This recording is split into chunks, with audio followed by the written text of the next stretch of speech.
We have a lovely topic for you today. We know that in the world of data analytics, we always need human sense checking, but we also know that very often human judgment goes wrong. And so we've been looking into how we can best use our gut instinct and when it's time to rely on data. And because it's Christmas, we thought we would go with a Christmas theme for this webinar. So let's see if I can help you to make better choices over the Christmas period and New Year. And let's see if we can find some data that we can use for next year to make it even better. So the idea of gut instinct is this idea that people, through experience, fully understand what they're doing. They understand scenarios incredibly quickly, and they're able to make snap judgments, the correct snap judgments, without even thinking it through. And of course, with data, we like to have a look at what the data is telling us, what the information we can find is showing, and then we make our decision. And so this topic is very timely. How do we know if your gut instinct is right? How do we know if your data is the best option? And I love our Christmas tree, our man measuring our Christmas tree. That's me. That's me this year. So when we make decisions, and I'm going to use examples around Christmas, we make lots of decisions based on faulty thinking. We as humans are susceptible to many, many biases. The idea of gut instinct is that we're using our experience over the years, and very often this experience trains us to think in a certain way. We are loss averse. This is my biggest guilt over Christmas. I always buy far too much food because I don't like the idea of running out of food. But at the end of the season, I always have to throw a lot away. It's wasteful, wastes money, it's bad for the planet. It could go to a better place. That's my loss aversion. I would rather avoid a bad scenario than take the tiny, tiny chance of a bad scenario instead of the almost inevitable, I will have food left over. We have confirmation bias. So very often the first thing we see, we choose. When we're walking around the shops, perhaps something better comes along, but we've still got in mind that first thing we saw has to be the best one. And we also, that's anchoring bias, and confirmation bias is when we like things that agree with us. So many of these human biases come into our thinking. How do we know if our gut instinct is working well or if it's our biases kicking in and sending us off astray? One of my experiences, checking the list, checking my list twice, my nice list twice, was when it comes to gift buying. I was working 10 years ago, long time ago, back when text analysis was clunky and difficult. We kind of had to force it. This was before Transformers architecture came along and made it all very much easier. And we were reviewing the comments sections for a cosmetics company where people would write comments in their review. We would look at it, summarize it, and see if there were any patterns. And even then, we were able to find a category of women who buy lipsticks for their mothers. My gut instinct would never tell me that was a target customer out there. But as a result of running these data analytics, we were able to come up with a strategy, a new marketing strategy, especially at this time of year, where people would target those women and perhaps suggest the idea to new women. And it was something we would never have found if it weren't for the data. So we have this challenge between your gut instinct says one thing, the data says another. When do we know which to trust? And of course, Christmas, as in many things that we do, is all about the human relationships that we form.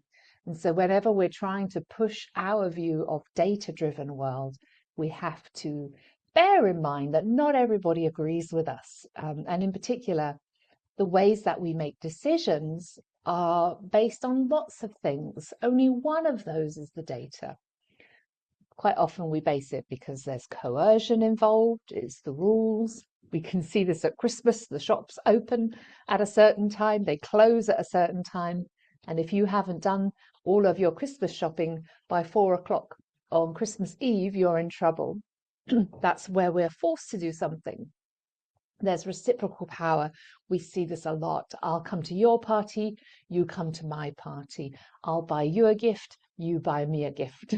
And even something like Christmas card giving becomes a little bit like nuclear deterrent negotiations, where you don't want to be the person who gives a card but doesn't receive, or doesn't receive a card but it's a mess.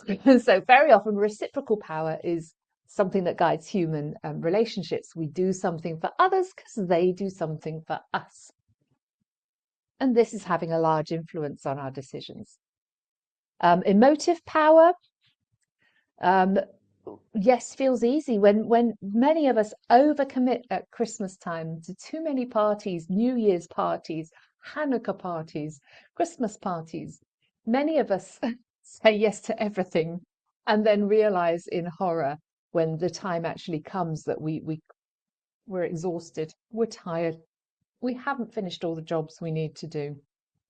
But yes, just feels easier in that moment than stepping back and saying, perhaps we need to think about this. And as data analysts, we use emotive power, the power of storytelling.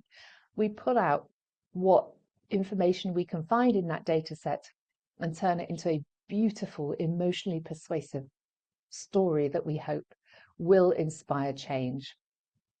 And then finally, at the end of this list comes the data analyst's true power, rational power, our ability to provide a reasoned explanation. And so we've got these extremes of how we just make decisions, depending on the situation and the circumstance. And as data analysts, we're always pushing a little bit for the data approach, for the rational approach. We're going to have a look at how we can use this at Christmas time. So today we're going to look at Gary Klein and his views, two giants in this debate, David Kahneman and his views.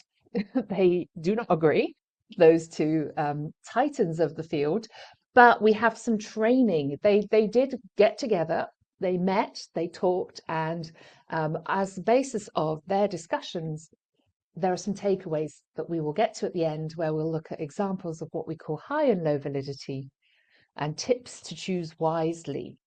Let me see if I can help you get through this Christmas season more effectively. So Gary Klein, he is the Father Christmas in the whole debate. He was a psychologist. I think his background is important. And he felt very strongly that gut was very valuable in high pressure situations. Anything where you're limited on time, quite honestly, that feels like this whole season, the whole of December. And he studied firefighters who would make amazing decisions to pull a crew out of a building moments before it collapsed. He studied nurses in maternity wards who were able to identify sepsis in newborn babies, a very dangerous condition, long before the lab results would come back, confirming their diagnosis. He studied the military as well, and particularly aviation and these decisions in incredibly high-powered, stressful situations where you have to make a decision quickly. And he concluded that actually many of the most experienced officers and representatives in this field were incredibly capable at making the right judgment at the right time without thinking it through, without being able to explain why. Their brain just subconsciously took over and made good choices for them. So for Gary Klein, he would definitely make his decision who goes on the naughty and nice list in a moment. He would have no hesitation judging and summing up those children and putting them on the naughty nice list. He would know what gift intuitively to select for the right person. And, you know, getting around the world in a short period of time with a reindeer-powered sleigh, no problem for Gary Klein. That's how he likes to roll. So he's very much the Father Christmas of this debate. You just know, you just instinctively know if you've done this enough times. Right. In the other corner, we have Daniel Kahneman. And if you haven't read his book, Thinking Fast and Slow, I strongly recommend it. It's an incredible book that changes your perspective on how we think. He was not a psychologist, he was an economist. So immediately we know he's coming at the problem from a very different perspective. He measured biases. This is what I used to do when I was working in assessment. I would measure how biased different examiners' judgments were. And it was shocking. I'm not going to lie. None of us were immune from biases. He studied heuristics. Heuristics are these faulty ways of thinking, like confirmation bias or anchoring bias, these ones we talked about at the beginning. He said that humans tend to make decisions based on very faulty reasoning. And he would measure how faulty that reasoning was, how biased it was. He would produce mathematical evidence that people were making the wrong decisions. And he was looking at people who are working in areas like insurance as actuaries, where the decisions they make about how much risk a particular insurance item poses to the insurance company can end up making or breaking a business. He looked at legal judges and found that the decisions they made depended on the time of day that they were making their decision, or it depended on what they ate for breakfast, or all sorts of really worrying, troubling things that we do not want to come into the decision whether to send someone to prison for 2 years or whether to make them do community service. We would like consistency. And as a result of Daniel Kahneman's work, actually in many high-powered jobs where the decision is very high impact, very much influences the lives of people, now we can have consistent tracking on the quality of those decisions. And again, that's how I was involved in tracking the quality of judgments from examiners in high stakes assessments.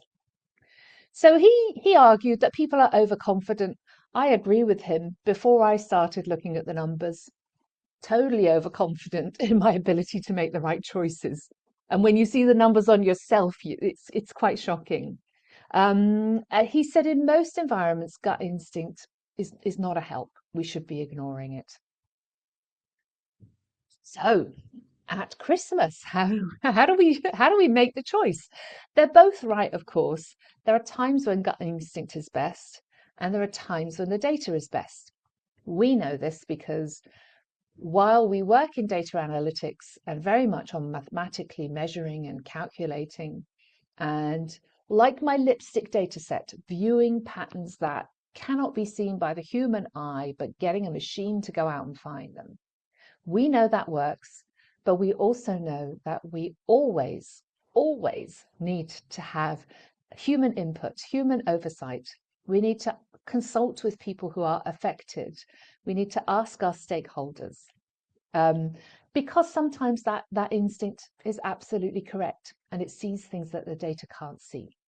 So I've got some scenarios here. So gift buying, the gut instinct would say, that is the gift. The romantic trip to Paris, that's it. That's the gift. Everybody's going to love it. Whereas the data person the person driven by data would go back and have a look at the spreadsheets and say, well, is it in budget? Can I get it cheaper somewhere else? If it's a product that you're buying on the internet, you'll be looking at the shipping times. It's much more of a calculated approach than a passionate, I love this is the gift. Cooking. Lots of us are doing lots of cooking over the month of December.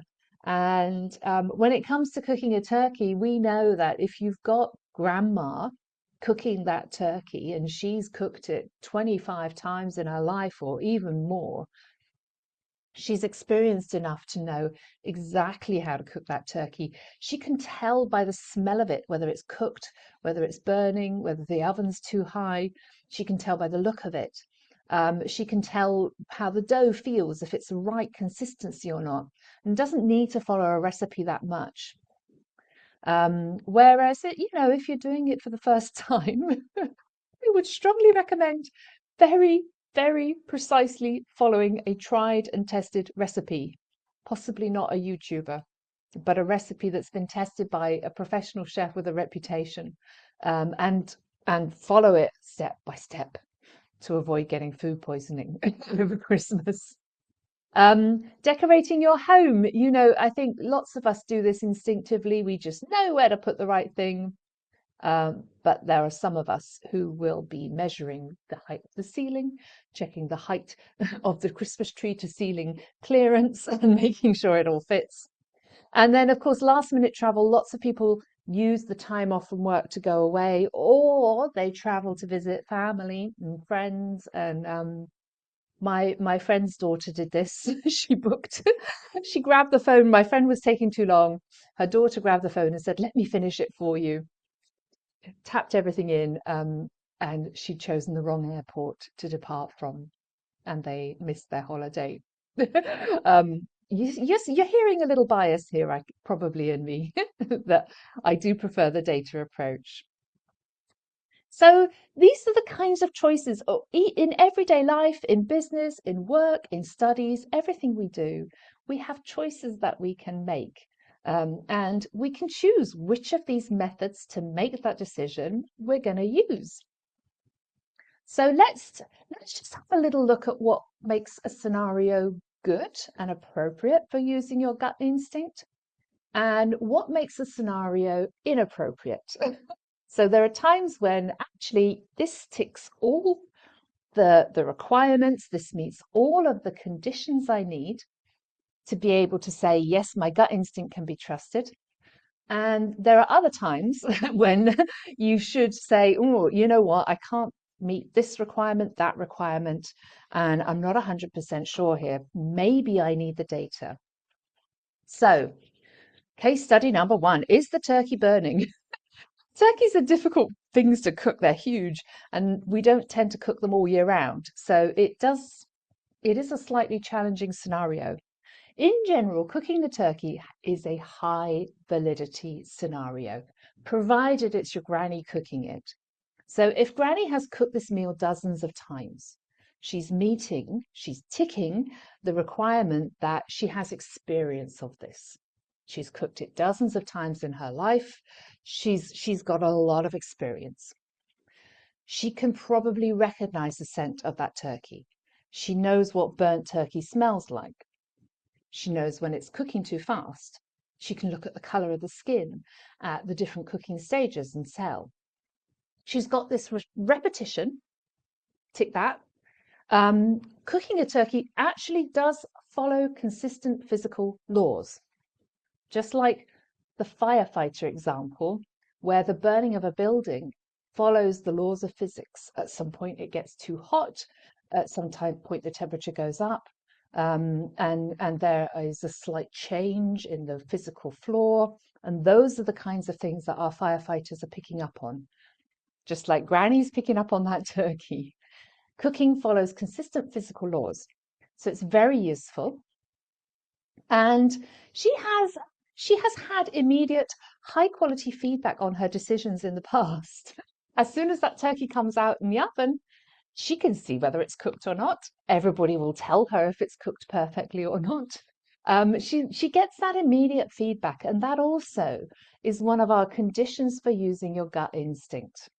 We've got repetition, we've got a predictable scenario that preferably that follows physical laws, sometimes social, and she's getting high quality feedback. It's the perfect scenario to start trusting your gut instinct. Here's a scenario that could be both high validity and low validity. We're going to spend a lot of time queuing over the next couple of weeks, either queuing in the shops, queuing in the supermarket, queuing on the roads, trying to get home. So we want to make the best choices when it comes to picking the best line or lane to be in a horrible, great big queue. Um, so in the supermarket, you can probably do this very quickly. This is a high validity scenario um, because you can see all of the lines and you can see how big they are. So you've got a pretty complete picture of what the supermarket looks like. You can identify the line length. You've got a lot of experience of looking at that. You can look at the number of windows open and just decide, well, is there one that has a shorter line? When I go to a coffee shop, they have 3 different lines. I always look at the person making the coffee because there is a massive difference in speed of coffee. People making coffee, baristas, they differ in speed hugely. So my judgment is always made based on that coffee maker. Supermarket, maybe not so much. You can look at the types of items. You can look at what's in people's baskets and trolleys. And all of this information enables you to make a snap judgment that you have made plenty of times before. Whereas if you're on the motorway and you're driving home, it's quite difficult to have that high validity scenario for several reasons. You can't see more than a few cars ahead of you, so you don't really have a full picture of the environment you're in. And there's a lot of noise on a traffic jam. Um, when I say noise, you know me, I'm talking about data noise. There are a lot of things that you don't control that can be random. I had a deer not flying in the sky, running across the road in front of me at the weekend because I was driving around the woods near my house. That's a very unusual situation. There could be an accident, there could be all sorts of things, roadworks that you didn't know about yesterday. Noise, not the honk honk noise, but data noise. And so while there is some information that you can use, you know this road is always bad at this time of the day. It's a fairly low validity environment because you have a limited picture of what's happening, and there is a lot of noise on the roads. This is one that I think we all fall for. I want these socks. I really want these socks this Christmas. They're beautiful. The viral novelty gift is, we're all trying to find gifts for our loved ones at this time of year. And it's really tempting to see a beautiful advert like this one. It is gorgeous. And you're going to trust that this is going to be the gift that the person you're buying for will absolutely love. um, but the advert might be very persuasive, but the company that's making these beautiful socks, they may have no past experience with complex logistics of delivering things over the Christmas period. It's incredibly challenging to meet the volume of orders that come through over the Christmas period. You've got lots of unpredictable variables in traffic, in delays in shipping. The weather is bad. If you live here in Northern Europe, the weather is terrible, and that is also interfering. And you might look at the promised delivery date, but it's only ever really a suggestion. This company is not tried and tested. You do not have what we call base rate data on their general performance at this time of year, like you might have with a company that's very big and very experienced, like Walmart, for example, or Next here in the UK. Those companies have got decades of experience delivering goods on time over the December period. And without that baseline data, it's quite high risk actually to order a product from these guys, even though those socks are beautiful. Order them for yourselves and just wait. And of course, you have no independent reviews, so it's very hard to tell whether this is Is that the real sock or is that AI these days? Yeah, so say no to the socks. So sometimes the scenario tells us whether we should or shouldn't trust our instinct. Anywhere where it's repeated, you get immediate feedback, it's predictable, and you have a lot of experience in this area, that's a high validity area, and you should really go for it and use your instinct and trust it. Anywhere where it's unpredictable, noisy, you're inexperienced, then perhaps a gut instinct, when it's necessary, it's a better decision to make. Unfortunately, and this is one of my favorite concepts, is that we often don't know what we don't know. You need that experience to understand, to get feedback and understand what you really don't know when that you're talking about. This is the Dunning-Kruger effect, and I love this theory. And I don't know, I'd never know how you actually meant to understand and work with this theory, but let's try. When you know nothing, you're often super overconfident about how correct you are. You've seen these guys on social media who know absolutely nothing, but still they're 100% certain. They're the expert. They know more than the doctors, even though they have no medical training. They know more than weather forecasts, even though they have no actual weather experience. Dunning-Kruger called this the peak of Mount Stupid. This is when you know nothing, but you're so confident you're actually a danger to yourself and others. Usually when you're at the peak of Mount Stupid, something happens and you then suddenly realize how incredibly wrong you were. And we come down here into the valley of despair where you know nothing and you understand you know nothing. And it's really quite depressing. Honestly, when you're learning computer science and data science, we enter the valley of despair very, very quickly. And there's a lot of bad language going around. We come out of it, don't worry. So this is when you know nothing and you know nothing.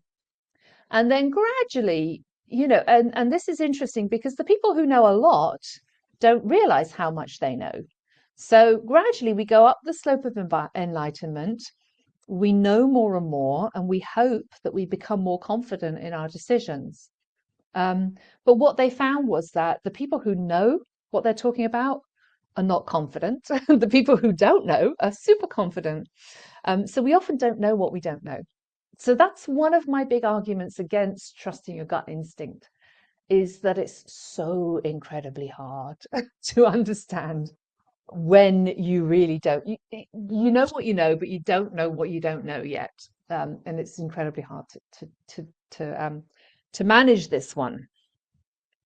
So we have to look at the environment. We have to look at ourselves and our own faulty,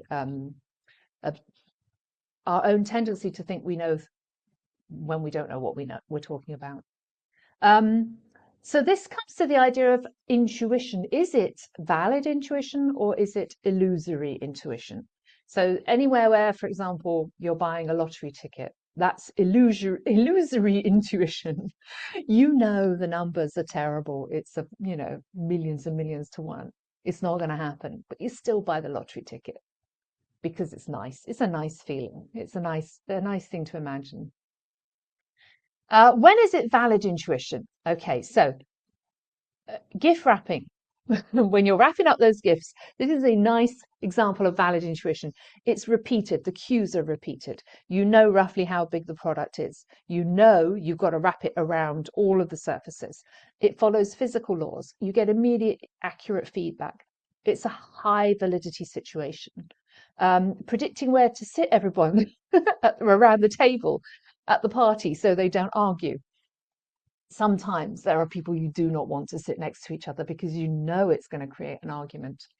That's the kind of a medium validity. We've got some experience, we've had some feedback, but there's still quite a lot of noise in that data as to who's going to start the argument this year. So in situations where you've got a medium validity, train. You need to train yourselves, and we'll come to that in a moment, because you've only got moderate feedback available.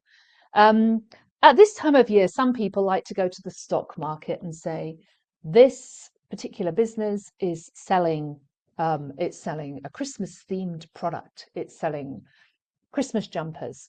I think they're going to have a rise in their value. Or this is opening a winter wonderland near my house. I think their stock is going to go up. Oh, the stock market is the ultimate low validity scenario these days. There was a time, back in the 1950s when we did have experts who did have opinions that were valid, but these days you're going against the algorithms. You're betting against the algorithms. The algorithms, they're going to win. So super noisy environments, very delayed, very ambiguous. Anything can kick a stock market off. Anything from Donald Trump tweeting at 3 o'clock in the morning to people just starting to feel a bit uncomfortable. All sorts of weird, random things send the stock market in different directions. And you've got a lot of newcomers. Lots of people get into the stock market, make a mess, get out. And so the stock market tends to be dominated by people who really don't know what they're talking about. So that's a perfect example where you feel like you're good, you know what you're doing, your gut is telling you it's all good. It's probably not going to work out well. So my 5 tips to choose wisely. And this is for Christmas, but this is also, we can take this into our careers. Lots of you will be making big, important careers decisions in January. You'll be thinking about your year ahead. And we have some wonderful things coming in January for you to help you with your New Year's resolutions. You can use this? I know people who have used this in their dating lives for finding a romantic partner. We data scientists, we can do this anywhere. We can use this anywhere. My 5 tips. Okay, so we start with identify the decision domains. So what decisions do you have to make? What is it you're trying to improve the quality of decisions for? So, for example, over the holidays, for me, it's getting prepared to cook lunch for a huge number of people, making sure I've got enough chairs, everyone can sit, making sure I got the food in. It's, lots and lots of decisions around entertaining. For other people, it's about spending, making sure you don't go over budget. Many people, it's time is really valuable and important. And then I'm thinking ahead to January. I'm thinking about my New Year's resolutions. So list all of the decisions you've got coming up in the next few weeks. Try not to panic. It will be a big, big list. Then, once we've got that list, we need to start identifying some areas, not all of them, where you think maybe your gut instinct could be leading you astray. It could be telling you the wrong thing. So, for example, I do rely on mental maths for my budgeting. I have this is generally what I want to spend. It's okay to spend a little bit less, a little bit more. And then, it always goes wrong. So that's an area where I know my gut instinct does not guide me in the right direction. Just one more decoration, one more thing. I have a dinosaur. I have a Christmas dinosaur, bigger than me in my house at the moment. There's a confession. Parties, like you're all been invited to a New Year's Eve party. Are you going to stay till 4 o'clock in the morning? Are you going to try and catch the bus home at 7? That seems like a good idea. Should you try and get home earlier than that? One of the big ones is time, of course. We get so many invitations and we say yes to everything at this time of year. So for you, start identifying where your gut instinct is telling you tend to make bad choices. From some evidence from the past, you've not done a great job. Then, once we've got that,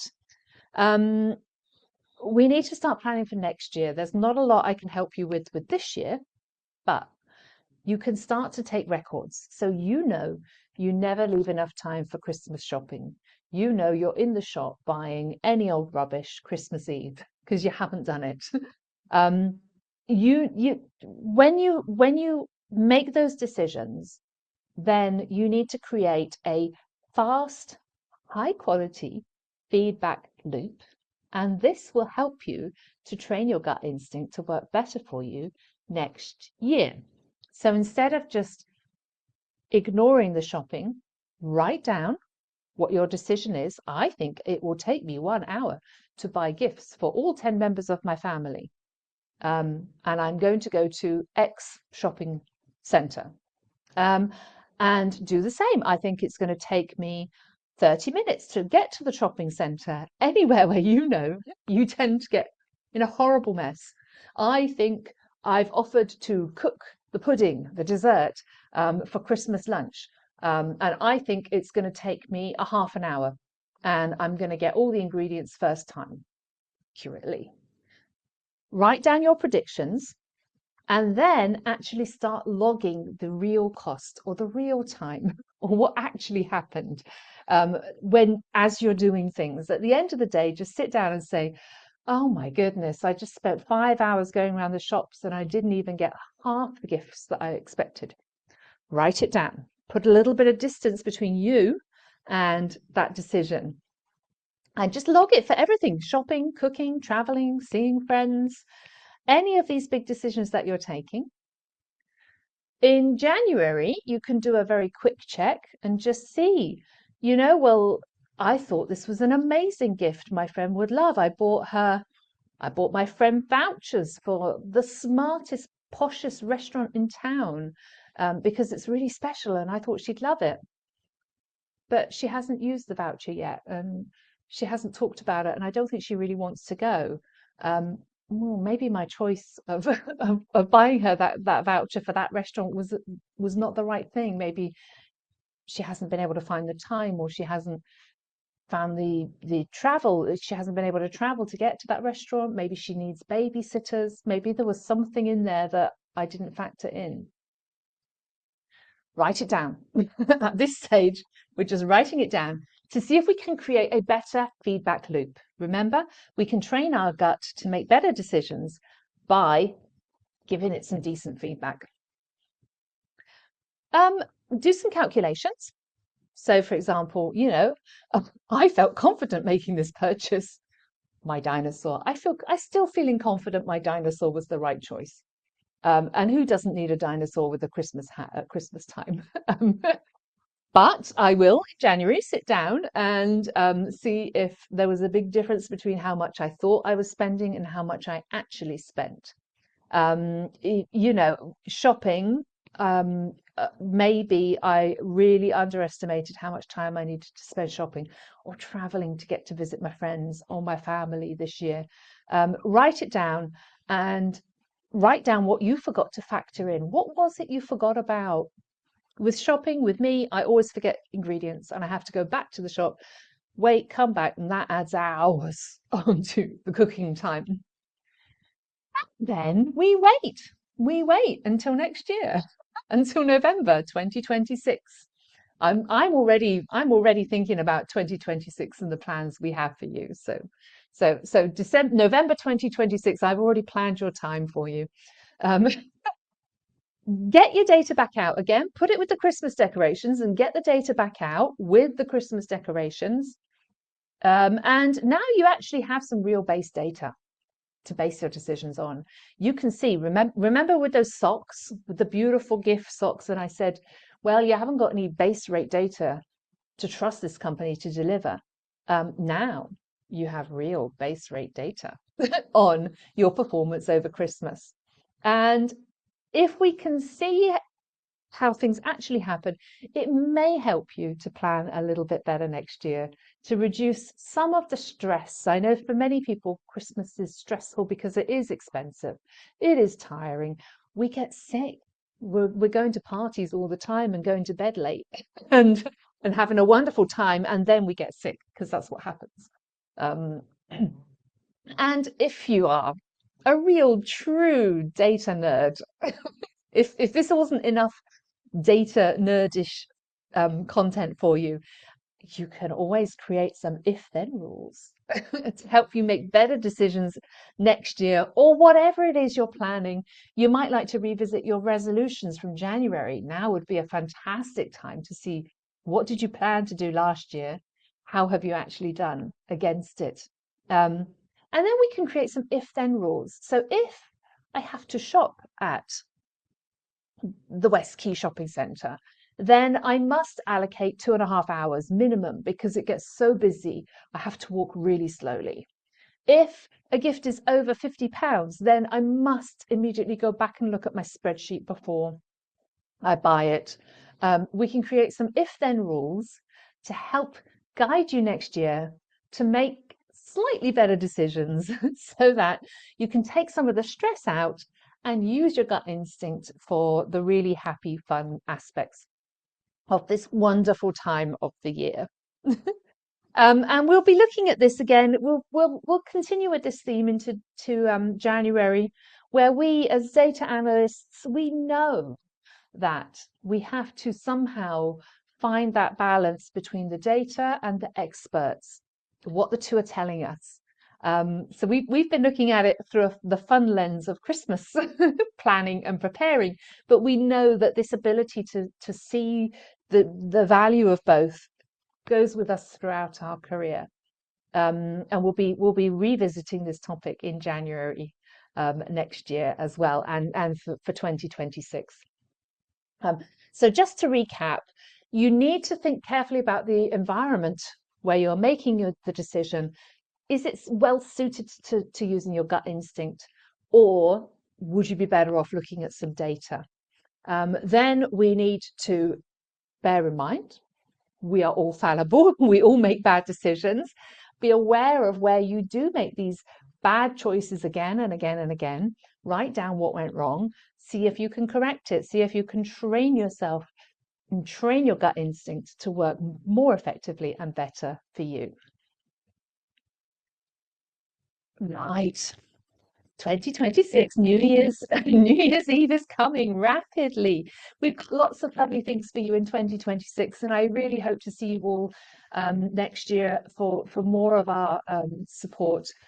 We at the Institute of Analytics, we provide these webinars as part of our ongoing support for just better data awareness in the community. We are a not-for-profit organization promoting excellence in this brave new machine-driven world. A little Christmas gift from you, if you would like to like and subscribe to our channels on social media. We're on LinkedIn, YouTube, Facebook, Instagram. We would very much like and appreciate that from you.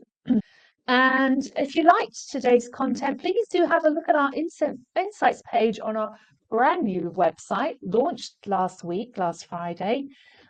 We've completely designed it and reworked it. We've been listening to your feedback, and we're very happy with the result of our new website.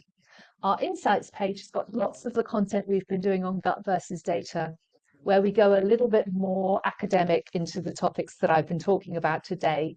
We talk a little bit more academically and business, in terms of business, how we make choices going from billion data point data sets to making a choice about one person, and vice versa. How do we take a data set of 2000 and try and predict what 1 billion people will think from that? So we have a little bit more academic, data-driven content on our insights page. I think we've got some Christmas stuff as well.